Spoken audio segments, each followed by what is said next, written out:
Assyrians organizing to appeal, demand rights and power from somebody else given to us is a ruse. It's a disease, and it's been holding us back, and it's been destructive.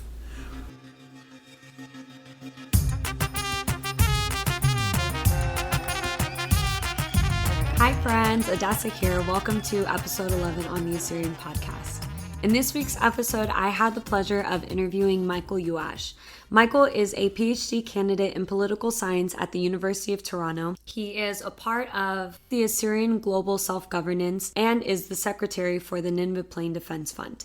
He is a husband and a father to not one, not two, not three, not 4, but 5 really cute kids. And in addition to his initiatives and academics, we'll get to hear from him on what it's been like raising a bicultural family. You know, one of the many reasons why I enjoy doing this podcast is because we get to dive a little bit deeper with people and get to know them on a personal level. Like, I only knew of Michael from an academic and Assyrian standpoint because I've attended his lectures at the Assyrian conventions, and I'm sure for many of you the same.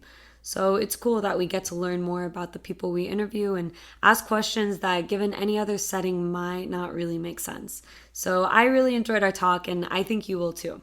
Now, before we get into the interview, thank you again for the nominations that have been coming in. We really do appreciate it.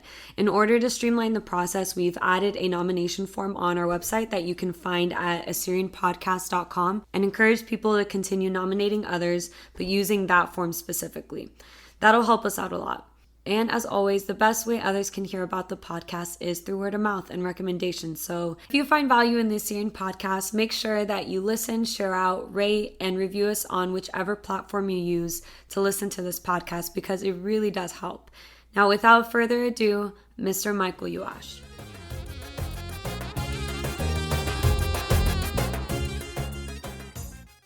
As a little kid, I used to sit down and watch old documentaries on World War I, World War II, international developments. I don't know why. I can't explain why, but I always have. And after that kind of innate sense, I guess there was an engagement with politics. So in undergrad, when I was at the University of Toronto, I forget now if I was 20 or 21, I went to volunteer for my local member of parliament. And at that time, it was not partisan for me. It was just to go and volunteer in a member of parliament's office. And was your undergrad degree in politics? Yeah. So it was it's called a combined specialist undergrad degree. You had to apply into the program to get into it. And it was all very political and at a high level. And so because of that, it prompted me to reach out to my local MP and start volunteering. And within 2-3 months of volunteering at the office, she actually said, "I want you to work for me." And that was it. I started a job. I was a contract researcher in my undergrad for a member of parliament. And this member of parliament specifically was on the Foreign Affairs Committee. She was the vice chair of the Foreign Affairs Committee at the time. And she was the chair of the subcommittee on international development and human rights. And that had a huge impact on me. And the other intersection with that is my university studies. So it was in the political sciences, and it was very international relations and history oriented. And that's where it all kind of came together. The things I was reading clicked with who I was as an Assyrian history, my reading of everything. And so many things came together and showed me that, this is what really fuels my passion. And it was eye-opening as well. The world of politics became a world of a lot of possibility for me. So, one of the things that was a huge impact on me is my first boss was a woman at a time when the Liberal Party of Canada, I'm older in my years now, so at this time, the Liberal Party of Canada was actually it's called parachuting. They were trying to parachute women candidates into ridings to boost the number of women in Parliament, in the House of Commons. I had this woman for a boss that was a strong political leader. She was a strong constituency leader, and she showed me how much is possible. And so all of that became something amazing for me, something that could fuel my fire, that could push me even more to see possibility where possibility to others doesn't exist. So that was your leg into politics. It was a trial by fire that I welcomed that was highly experiential, for lack of a better term. So it wasn't a benign sit back, read the papers. You know, I was thrust into issues all the time.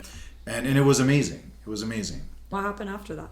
I left. She was very upset with me because I got a job offer to go to South Africa when I was 24 in 1999. I left the continent. I went to another place to work in legislature development, legislature design. So it was, again, carrying on the same thing, but at a completely different level, post-colonial, post-liberation struggle of a people who were oppressed.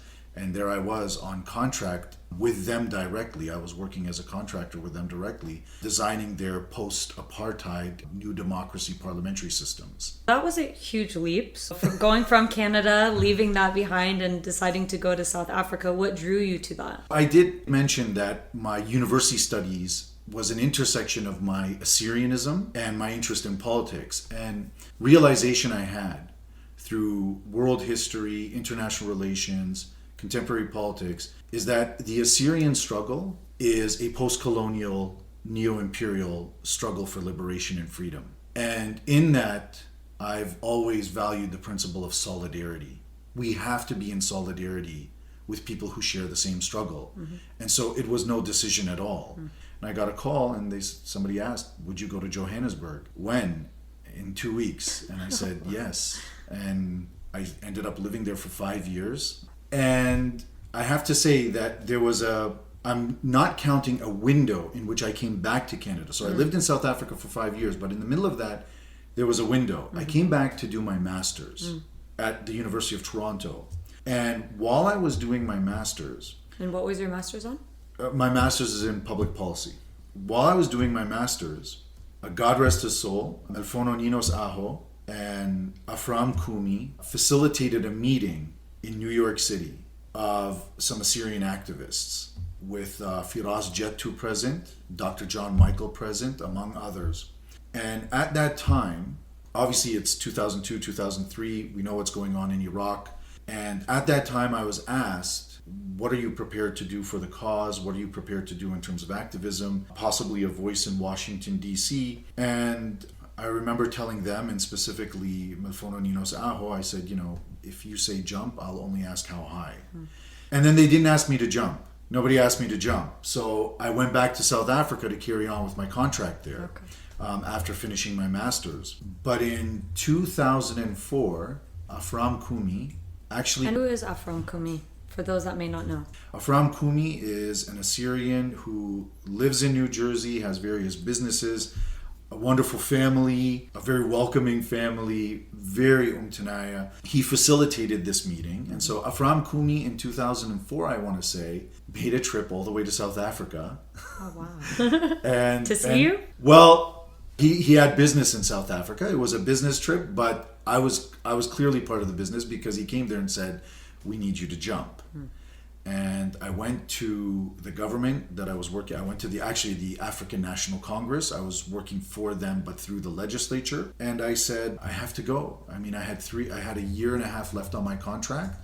They said, what's happening? I said, my people are in this situation. And they immediately forgave the 18 months on my contract, despite how important it was to them, and said, go and we wish you the best in your struggle. And I not to romanticize it, but that's solidarity. Yeah. They could have held me to a contract, but they didn't. Totally.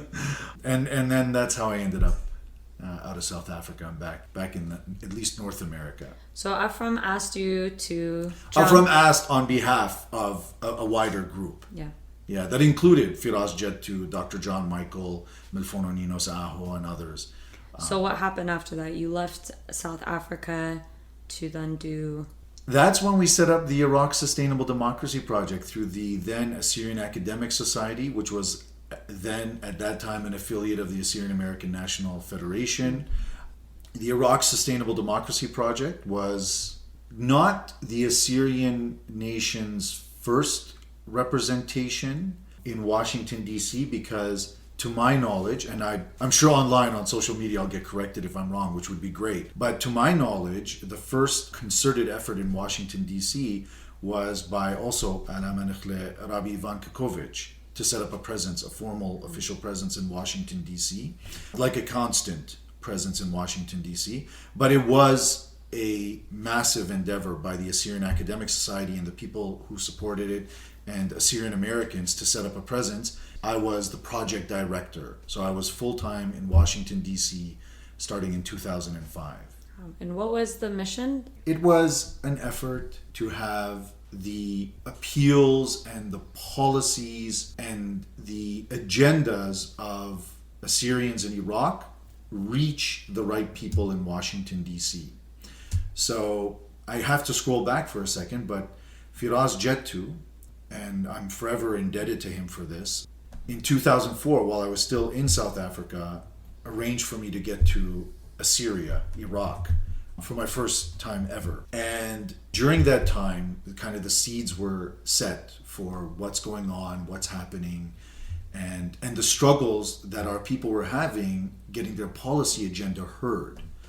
And so for us, the response was, well, there's a voice in Iraq, and now we need a voice in Washington. And hopefully that'll elevate the volume, boost it. And from a professional perspective, I am a policy expert, I am a policy professional, and I was there to advocate, not lobby, but advocate. And, there were some historical steps made during that time. How long were you in DC for? 5 years full-time in Washington, D.C. And then it was another 3 years that I was effectively continuing to do the policy work and making trips to Washington, D.C. and working on legislation and agendas in terms of advocacy and education. And the lobbying arm to the Iraq Sustainable Democracy Project was the Assyrian American National Coalition. Martin Umaran, Walita Cannon, Christine Faulkner, Elmer Abbo, Dr. Elmer Abbo, and I'm forgetting people, but it was an amazing group. And so, we worked on legislation even when I wasn't in Washington, D.C. full-time.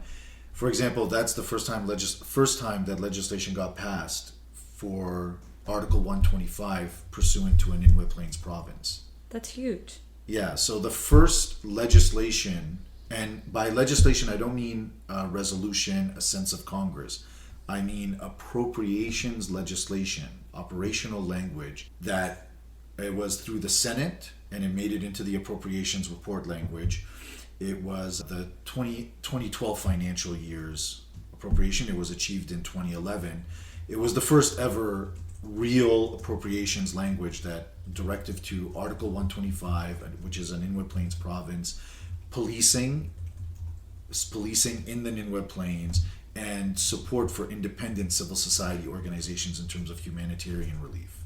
So what is the status? On my end, the Iraq Sustainable Democracy Project ended late 2011, early 2012.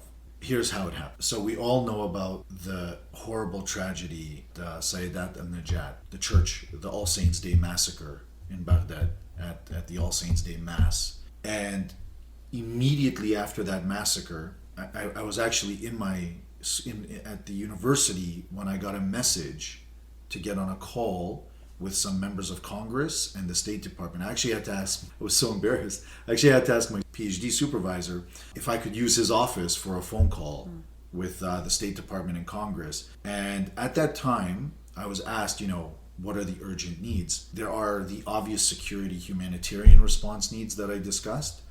But the other thing that I did is I planted the proposal for an audit of all the previous legislation we passed. So now you have to realize, I mentioned the appropriations legislation.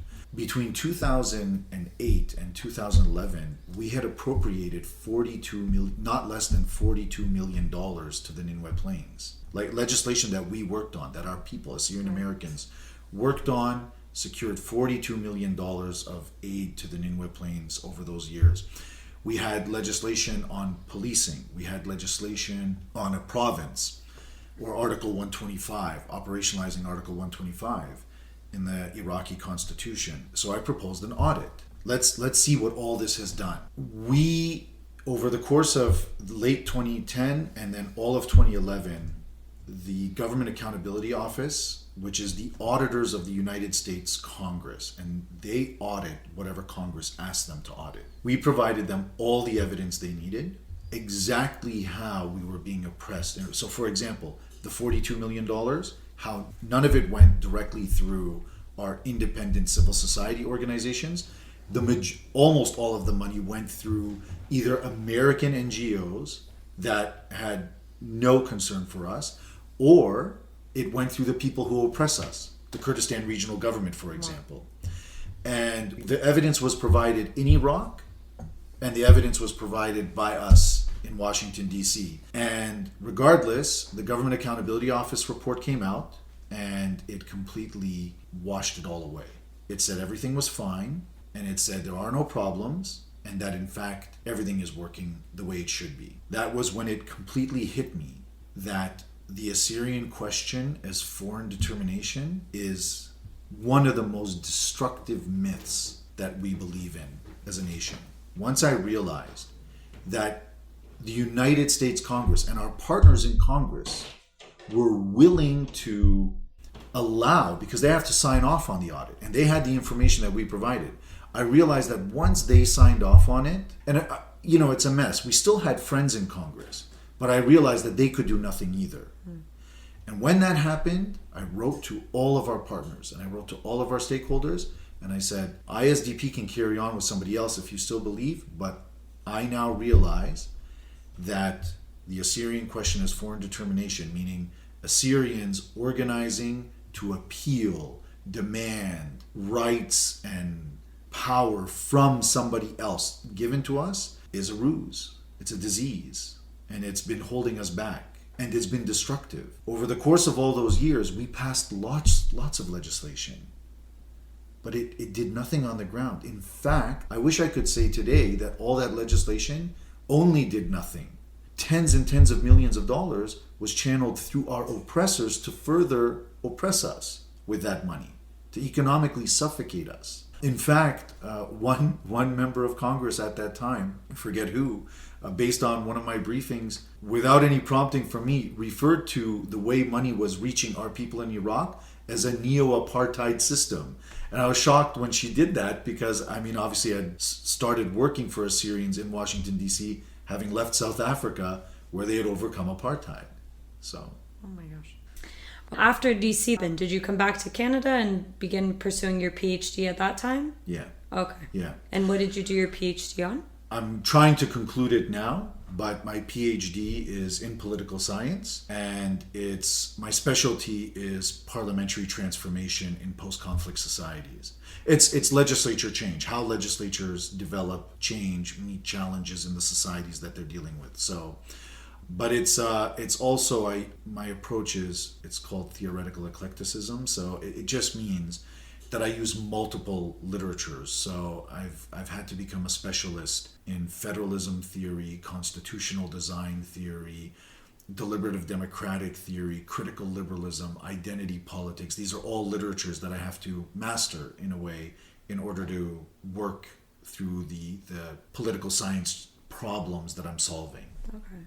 You'd mentioned that even when you first started getting into politics in your undergrad, that there was an underlying desire to have that be connected to Assyrian matters as well. So when and how did you begin getting involved in the Assyrian community, or when did you have a passion for Assyrian matters, really?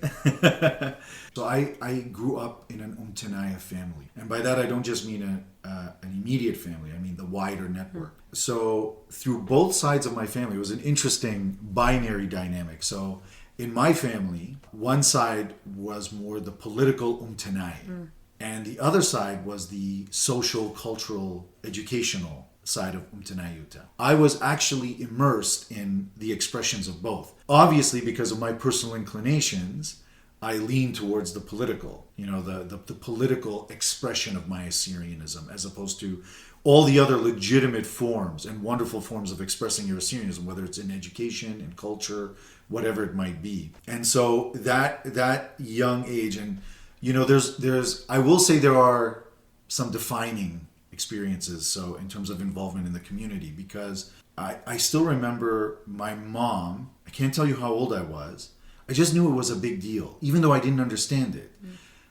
My mom taking me to hear Melfono Ninos Aho's poems live. So he had come to Toronto, and he was doing the wonderful work that he gave to the Assyrian cause. And I was a kid, and my mom wanted us to be there, and she wanted, and so for me, like, one of my childhood memories is, coming home from that, and then every once in a while, her putting in a cassette and sitting and explaining the best she could his poetry to us, to me specifically. So, that's my initial engagement with the community, is through my family and all manifestations of Assyrianism. But there is a distinct thing in terms of a distinct moment in the political activism, the Assyrian political activism. And that was in the late 1990s, the Assyrian Democratic Movement in Canada, the branch, at least in the GTA in Canada, had two people from Iraq arrive, and I didn't know them. It was Rabbi Isaac and Alama Nikhle Rabbi Yonan Hosea. And, at that time it was Iraq, no-fly zone. What was the Kurdistan region was still in its infancy. The issues were so complicated back then. If obviously they've become more complicated, but they were complicated back then. And here I was in this, finishing up my combined specialist undergraduate degree, and I spoke Assyrian, and people knew that I had an interest in this, and they said, would you go to Ottawa? And so I went to Ottawa with these two ADM members that were sent as delegates, and I was blown away. I was blown away by the cause, by the struggle. The things I was hearing, it was the perfect, as I said, we are a post-colonial, anti-neo-imperial, post-colonial struggle, and I was seeing all these things expressed that I could understand. I could understand them in terms of where we fit in world history and the dynamics, and I could see these people fighting and, hear them engage, and that was it. At that moment, I realized that, okay, this is what needs to be done. This is where I fit. So where some people fit writing poetry, where some people fit teaching classes, this is where I fit. I fit in this part of the fight, in this part of the struggle. And that's ideal, right? What do you currently, as Michael Youash today, what do you currently have your hands in right now?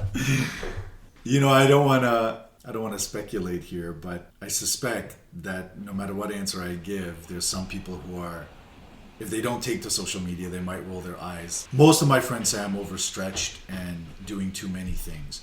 But I will say, formally, officially, my work is in 3 areas. Concluding my dissertation, which I'm at the end stages of. And that's the highest priority right now. And secondly is my work with Assyrian self-governance as part of the Assyrian self-governance mandate. The third item is I'm secretary on the board of the Ninwa Plain Defense Fund, which is a entity set up legally in the United States. We're registered with the Department of Justice. We're fully declared with and authorized by, in terms of the State Department, Treasury, to raise funds exclusively to go to the NPU, to support the NPU. So it's my dissertation, it's Assyrian self-governance, and the NPU. But that said, where I say my friends and my colleagues say I'm overstretched, or if there are partners of mine or colleagues of mine, and it doesn't matter if it's in Europe, in America, or wherever, in terms of organized Assyrian activism, and they need something or they need my support, I give it.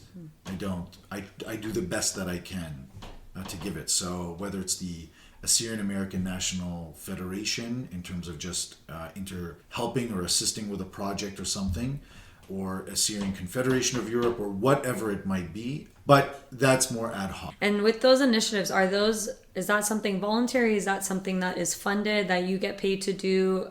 I live on grants and awards. I've been very fortunate in terms of my dissertation, in terms of the research that I do, but it's a sacrifice. I mean, it's a day-to-day, it's a stipend. It gets you through life, but it's not an income. Yeah. So I know that. that's During graduate school. I know. yeah. Let me answer your question this way. I have not yet started working in any capacity where I'm working a salaried job designed the way a professional would work for a salaried job. And that's part of that is a function of my dissertation. It's a challenging dissertation project that I'm working on. But yes, part of that is also part of the sacrifice of working on Assyrian nationalist, Assyrian umtanaya, or Assyrian activism. That makes it impossible to do those things right away. Yeah. So now you're getting close to finishing up your PhD. What do you hope to do?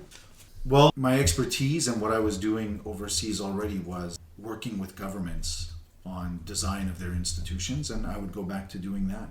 I would go back to working with governments on constitutional design issues, specifically legislature or parliamentary design. I'm considered an expert in parliamentary design, how parliaments operate, make decisions, deal with governance challenges, and how they innovate and reform to overcome new challenges. Very cool.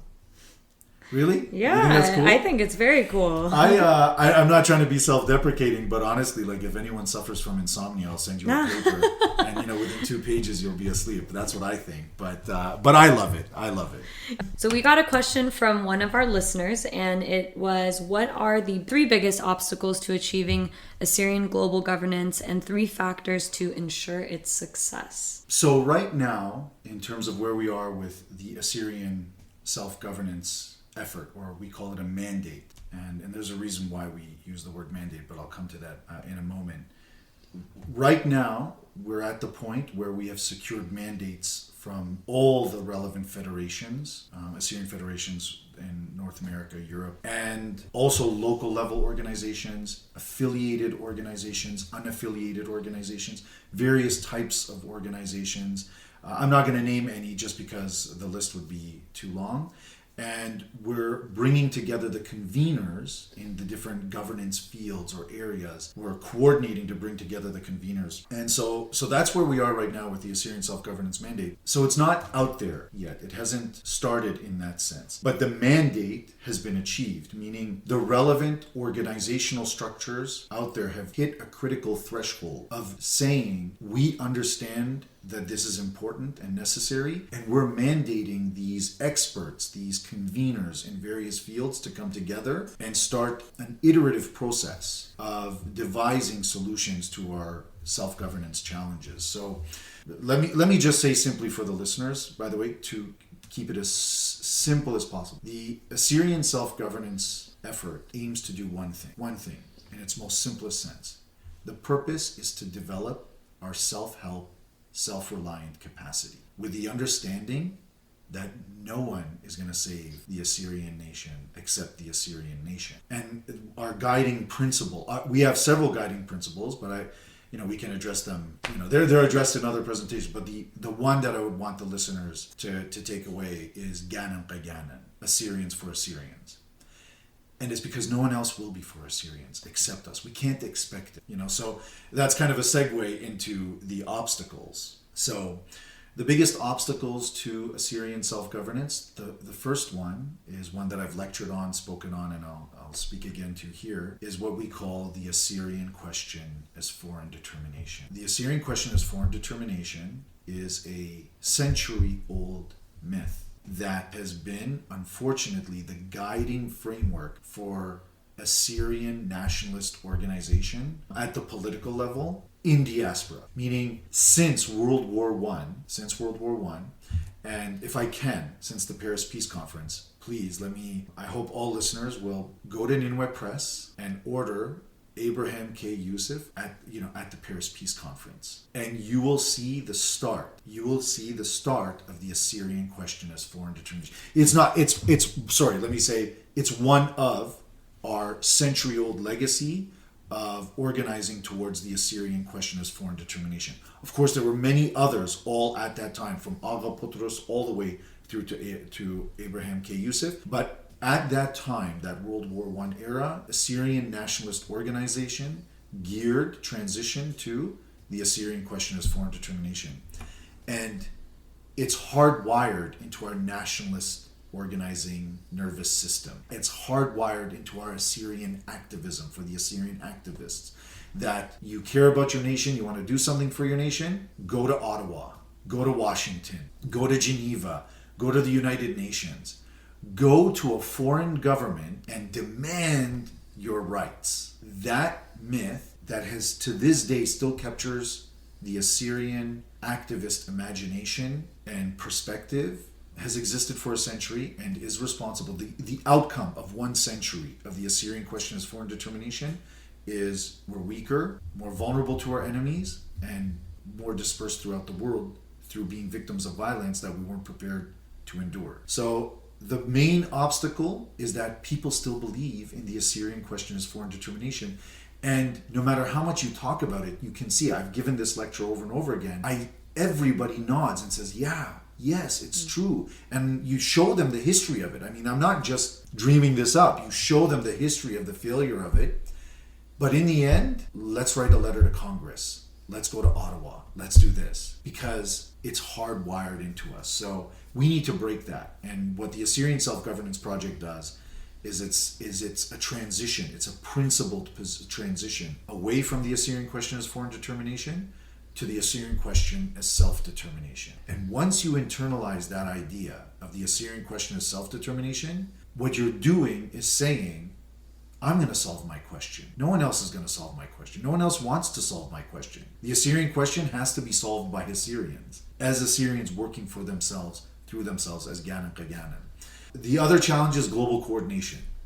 And that's just the hard reality that we are an indigenous people to Assyria, to what is modern day Iraq, Turkey, Western Iran, the whole of Mesopotamia, Syria, and it's the modern day nation states there. But we are an indigenous people that live as a diaspora existence. And so that requires global coordination. And the challenge of global coordination is going to require innovation. And that innovation, to me, because of, if listeners are with us from the beginning, that innovation for me is the most exciting part of the challenge, actually, because that's where the governance design, constitutional design background I have comes in. The Assyrian Empire that innovated ways of organizing their people and building an empire, what the Assyrian Empire that was built was an innovation. Assyrians, all those millennia ago, were enduring challenges, struggles for survival. And that struggle for survival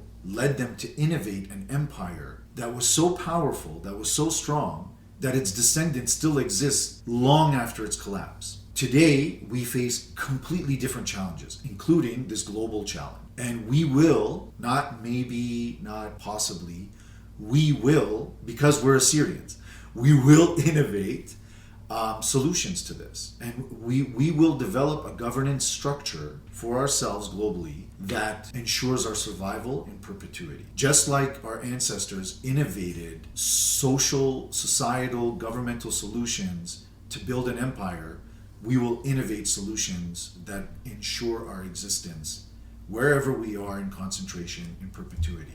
The last challenge, I think, is local myopia, local parochial thinking. So a lot of people, I think, Assyria is central to everyone's dreams, hopes, aspiration. It's what gets our heart pumping. And then it's their local setting. And we need to take people and say, you can be part of something bigger. You can be part of something that's almost an integral part of it, interconnected to it. But because it's never existed before, it's about finding the people with a vision to recognize that that's where we need to get to. So those are the 3 challenges. And I think the things that are going to ensure it are, first, our conveners. So conveners are the people, Assyrians, who are phenomenal experts in their own right. I mean, I'll give an illustration. One area of global self-governance is education, and education is broken down into 3 areas. One of the areas is language, and Rabbi Ephraim Yildiz, Professor Ephraim Yildiz, who has designed language curriculum at the University of Salamanca at a level that's made it the EU standard for studying our language.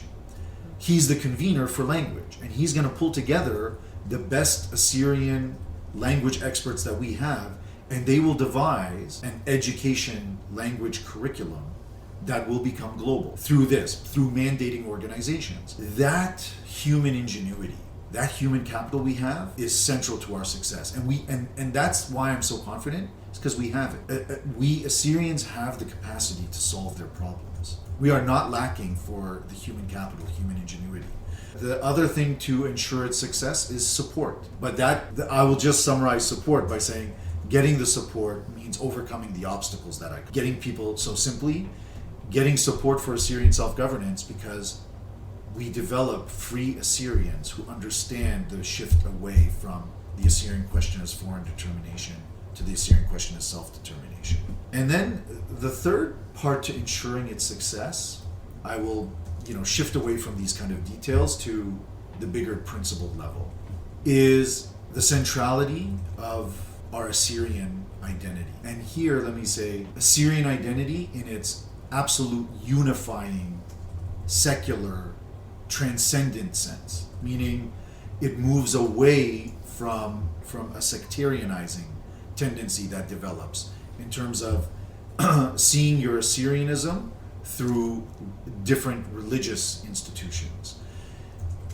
That system of working through religious institutions was the very system devised by our oppressors, whether it was through the caliphates, through Islamic rule, in terms of Islamic governance, in terms of the millet system.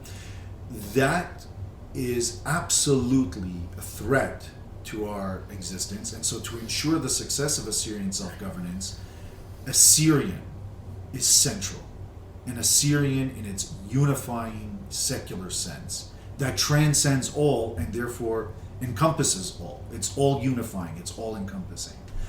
And the people who are working on this buy into this idea and move through this. And so it's essential to ensuring its success, because anything else will lead to division and then destruction.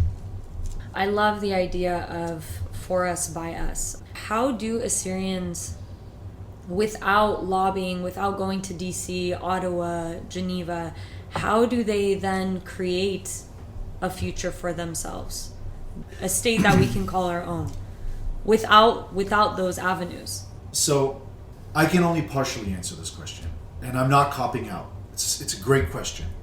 I don't know the answer, because in different fields, those experts have those answers. And the conveners are going to have a founding meeting as conveners, and then they'll go and actually convene the experts in their field and begin devising solutions to this. But I'm the convener for governance, for example, and I'm going to convene people to devise the challenges to innovating a new organizational model for our Shotapuyate, new Shotapuyate, existing federations and structures that allows them to work in an Assyrian self-governance coordinated way.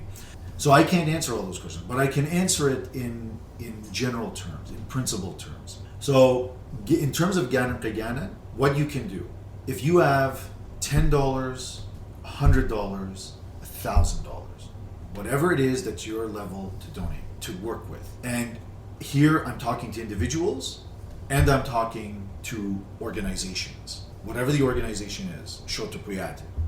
This number is not a fixed based on some formula. There's no scientific formula to this. I use it to exemplify the principle of Ghanan Qigana. If it's $100, less than $10, less than 10% goes to the Assyrian question as foreign determination, and 90% gets invested within us. However you want, but within us, to develop us. So what does that mean in practice, but in this general abstract sense? It means if your organization, or if you have $100 to work with. By the way, Assyrian self-governance doesn't say don't engage foreign governments. It doesn't say that that's bad. It simply says it's a waste of resources if that's your majority investment. No.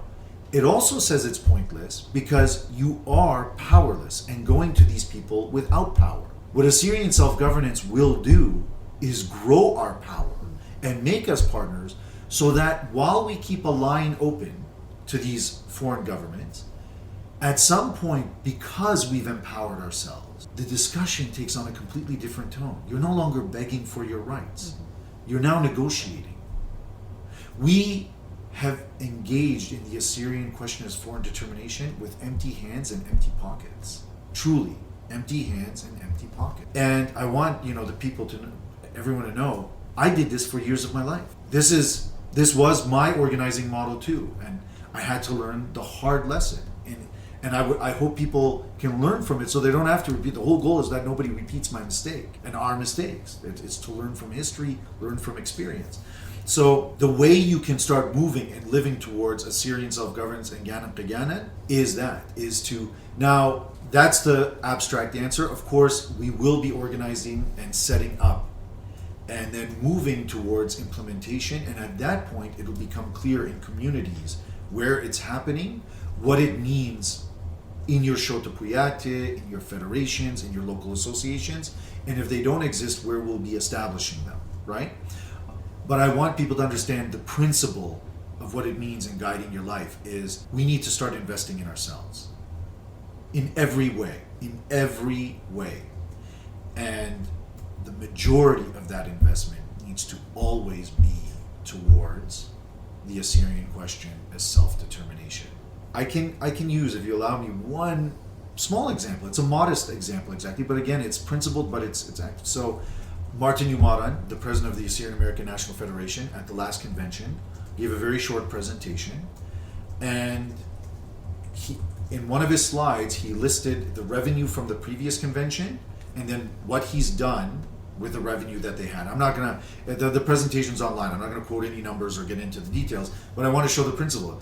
At the end of his presentation, he actually could say 90% of the money spent went to the Assyrian question of self-determination, and less than 10% went to the Assyrian question as foreign determination, meaning a trip to DC or a trip to New York and pushing an agenda. But the budget of the Assyrian American National Federation, the modest budget right now of the Assyrian American National Federation, was overwhelmingly focused to investing within and spending within. That is good. I think listeners would be interested in that too, because we're so hardwired in that being the only avenue that we've really entertained for so many years. All right, so let's go to the lighter questions here. So when you were in South Africa, you met a lovely woman who is now your wife, and you are helping to raise a bicultural family of 5 children. It's amazing.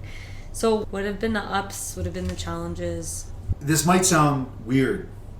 There's been very little downs, and there's some important reasons for that. But, full disclosure here, I will be honest. When I told my family I would like to get engaged to this woman in South Africa, they had issues. They struggled. They struggled to process it. They struggled to understand my choice. Of course, some members of my family overwhelmingly happy because they thought I would never settle down and get married. But and so they were just happy somebody managed to get me there to that idea. But that changed very quickly, and I have no hesitation in saying that Lundy is as much a daughter. My wife Lundy is as much a daughter to my parents as their daughters, my sisters, are to them. She's as much a cousin, an aunt, So if there was a down, it was the initial processing that I wasn't going to marry an Assyrian, that I was going to marry the South African. But there's a more important reason why there was very little down, and it's actually the key reason. It's because Lundy embraces Assyrians. She embraces Assyrianism in that her husband is an Assyrian activist, was from when we dated in South Africa through our entire life. From the moment she's known me, she's known that I work by day for the South African government, and at night I'm preoccupied with Assyrian issues and my Assyrian activism. And she's embraced every aspect of it. And that's the if I speak in political science terms, that's the independent variable, that's the causal variable that has meant there are very little downs. Because of course, if she wasn't like that, I would say if she wasn't like that, we wouldn't be married. and I think that's key. So on this part of it, let me just say, over the years, I've developed. I mean, I'm a boring political scientist or social scientist, so I try to hypothesize and theorize everything. But I'm fairly strong on this conclusion. I've actually come to understand that, I mean, Lundy, my wife, grew up in the first youth and a young adult generation that reaped the benefit of the liberation of black people in South Africa, the non-white, non-European people. And well, obviously, the anti-apartheid movement liberated everybody, because liberating, destroying the apartheid racist regime also liberates the oppressors and the racists from their disease of racism, for example, right? But Lundy grew up with a conscious awareness that a tremendous amount of sacrifice is needed for liberation, to reach your goals as a people, to reach freedom. And so I've realized that she's able to absorb all the stress in my life as an Assyrian activist, because she understands that that's the sacrifice that's necessary. I mean, you'd mentioned solidarity earlier with regards to the South African people. That's what comes to mind when you say that. Well, I hope this isn't an overshare. I'll give you an example of what I'm talking about. It was 2006, and I had one small child and actually a newborn. No, another baby on the way. So a small baby and another baby on the way. And I was asked to go back to Iraq. And I mean, this is 2006. So it is bad now. And I know people understand ISIS, but for the younger listeners, and I think your audience might be younger, you have no idea what it was like in Iraq with just rampant civil war everywhere. Violence everywhere. And here I was going back to Iraq. And I'll tell you, my parents, who are proud, Umtanaya, they're Assyrians, but they're terrified for their son. And they were very upset. And at one point, my parents turned to my wife and said, we can't speak to him. You tell him. You can tell him. You have babies, and he's going to go do something stupid. And I'll never forget this. She turned to them, and of course, I don't want to reduce it, but it was an emotional conversation. But she turned to them and said, "It's his duty. It's wali tadiwila. It's his responsibility to do this." Of course, my parents didn't like the answer, but I mean, that's just an example of what I'm talking about. That she understands what it takes at all times to fight for our survival, and not just for our survival, for us to one day thrive. And so I think that's been an important part of why, then there's another side to that. So for the listeners, I guess I would say, what it's been like in the experience that I had, what I would want listeners to know is, I think any Assyrian that asks themselves, should I marry an Assyrian or not? I always give this answer. The fact that you're asking yourself means do your utmost to find an Assyrian and marry an Assyrian. In the sense that because you're asking yourself that question, you don't want to one day have the regret if you've made a mistake, right? But if for some reason, fate, whatever it is that works, that leads you to find that person for you, whoever that person is, and you don't have a choice. If for those who are happily married, your heart just took you there. And that's what happened with me. My heart just took me there. But the Umtanaya side, the Assyrian side said, but does my wife, my future wife, will she support me? Will he support me? And when the answer was clearly yes, then that bicultural relationship was possible. Yeah. But I will just say, I have to say this part. Okay, I said my Assyrian is more political, my Assyrianism, and there's some people right now who are gonna laugh because they know the truth of this. When I say I'm not a cultural, it's not my forte, the cultural side, the music, the arts. I mean, for example, I don't dance. I don't chinga. Whereas my wife knows a lot of them. And at Assyrian parties, my wife disappears because she's dancing. She loves the music. She loves the culture. She is, that is, and she's embraced it. So because she's open to it, and I said, there haven't been downs. So the inverse is that is there's so many ups. Because she's embracing of it, she's been received, I can really say without flinching, with love from Assyrians. And I hate, and I'm using this word deliberately, I hate our collective Assyrian self-deprecating ways. We're like this, and we're closed-minded. We really put ourselves down. We're closed-minded. We really like to be harsh on ourselves. Actually, if Lundy is an example, and there are more, I know more. Whether it was in Washington D.C. in the Assyrian community in D.C. or here in the GTA, especially Hamilton. If it's a shout out to Hamilton, but really beyond all that, whether it's been conventions, she's been shown a lot of love, and that speaks volumes for who we are as Assyrians. About not just how open-minded we are, but how welcoming we are as a community. And I think that's important if we're going to survive, because we can't be closed-minded and we can't be closed off. So it's been a lot of love and support, but I'll go back. The independent variable, the causal factor, is that Lundy embraces our Assyrian life. If that's not there, the bicultural dynamic falls apart. Yeah. It really does. Yeah. I think that's important to hear for listeners, for sure. So you'd mentioned that the cultural side of things aren't really your forte.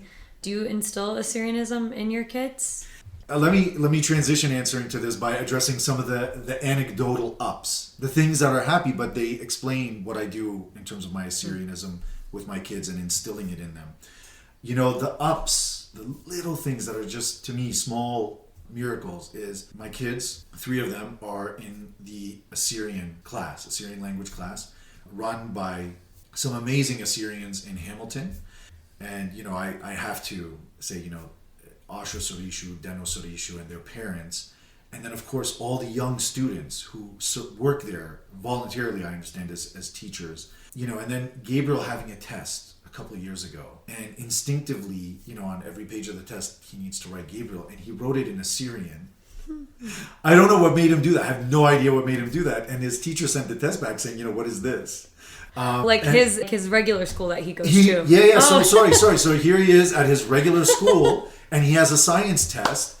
And if parents know this, in elementary school, there's a line, name, at the top of every page where they have to sign their name. And instead of writing Gabriel, he wrote it in Assyrian. And I don't, and then to me, the one that affected me the most, because it was the first example, is my oldest, Michaela. She's 12 now, but when she was in grade 2. In grade 2 in the curriculum where we are, there's a small project that every kid has to do it. A map of the world gets pulled down, and every kid is told to pick a country. And it's your country project.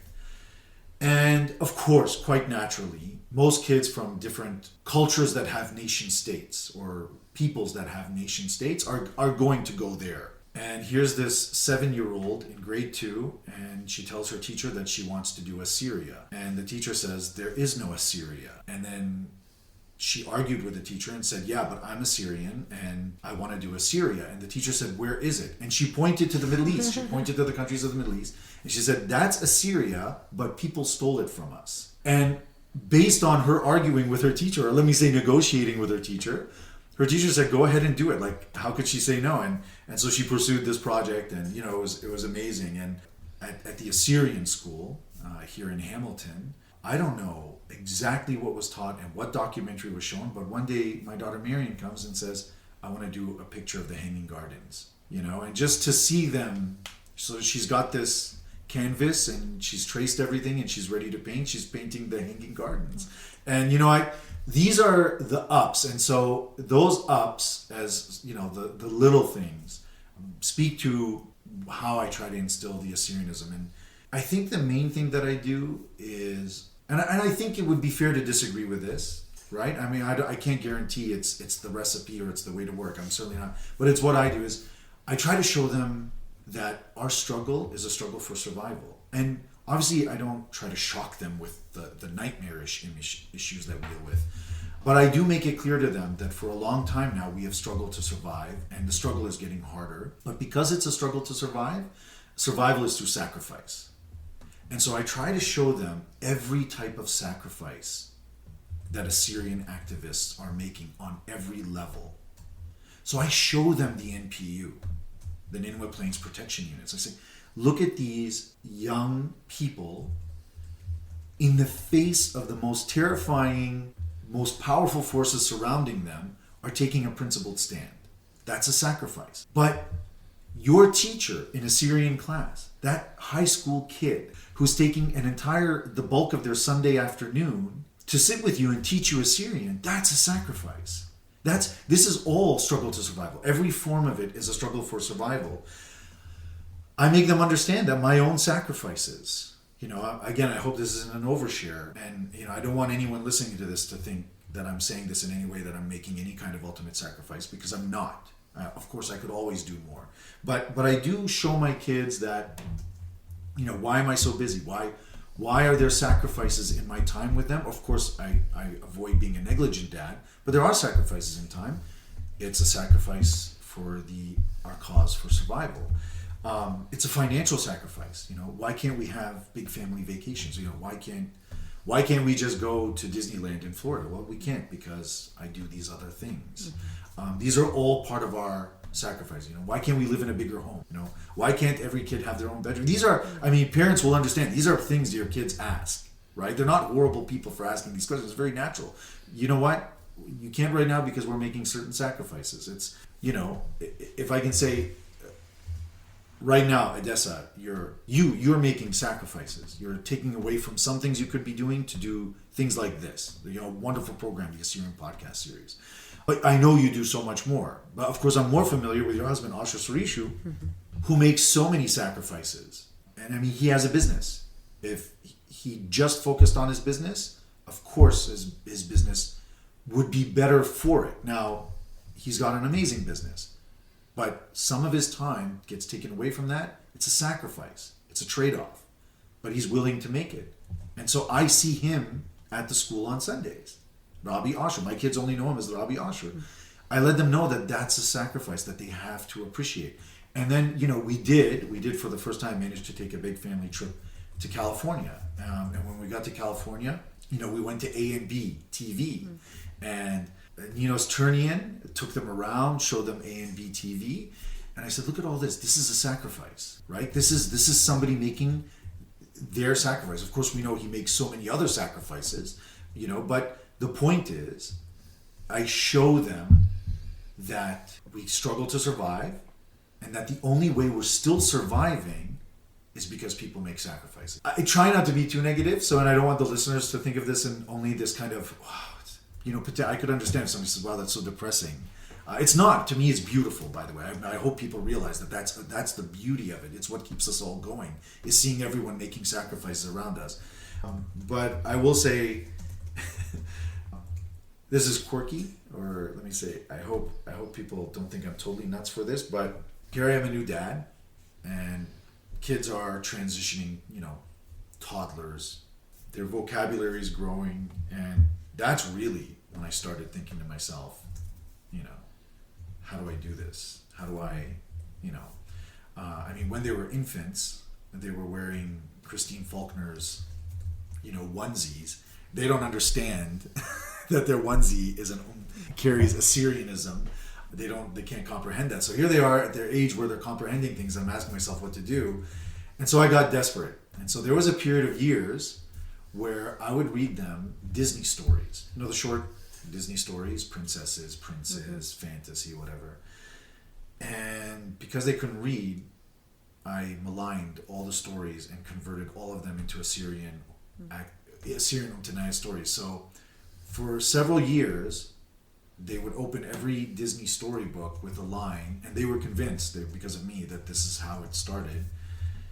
Once upon a time in Assyria, there were these princesses, and they knew Deshtit Ninwe, they knew these things, and they would sit around me before bedtime because I was desperate. Now, thanks to Wow, I just realized now that this is gonna come as like a huge bias on my love and respect for the Sorishu family. But Julia Sorishu Rogers, now we have people who are writing children's books, and you have online applications, or web-based applications where kids are interacting with things, and that's wonderful. And my kids do. I try to encourage that as much as possible. But back then I was desperate, so.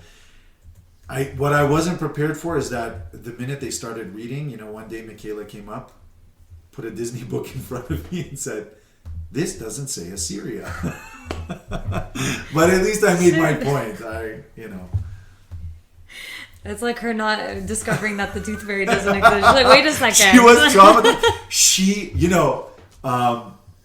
I would embellish the stories and, it's not in the pictures, but it's there. They had ideas about Lamassus as guardians and guardian angels from Assyrian history coming in and intervening to save the prince and princess and everything else. But, it was just my desperate measure too. So, that's just on the lighter side, but it is a struggle that we all face, right? We're in diaspora and the power of assimilation is always there. But in this case, both parents, and this isn't about being bicultural, it's just two people. Yes, I'm Assyrian and she's South African, but it's both parents telling them that your Assyrian identity is an important part of defining who you are and making you who you are. And it gives you responsibilities, but it also gives you joys. You're part of this community, and it's an amazing community. So I'm happy to hear that. I really am. Final comment is, setting aside my personal life, I hope all of these podcasts and everything coming out on our media stimulates debate. And my biggest wish for people, obviously you could get from this interview lots of wishes that I have in terms of what we work on, our aspirations, but specific to this medium discussion is that I hope people use it to prompt healthy, respectful debate. I think, Assyrian Podcast has been one example among our other media out there now that's trying to promote a reasonable discussion of ideas. And so I hope people, focus on thinking through their words, attacking ideas, attack arguments. I'm all about debate and, criticism, but not one that attacks the individual, but one that attacks the idea. Criticize the idea, but to make it better. And so I thank you for everything you guys are doing.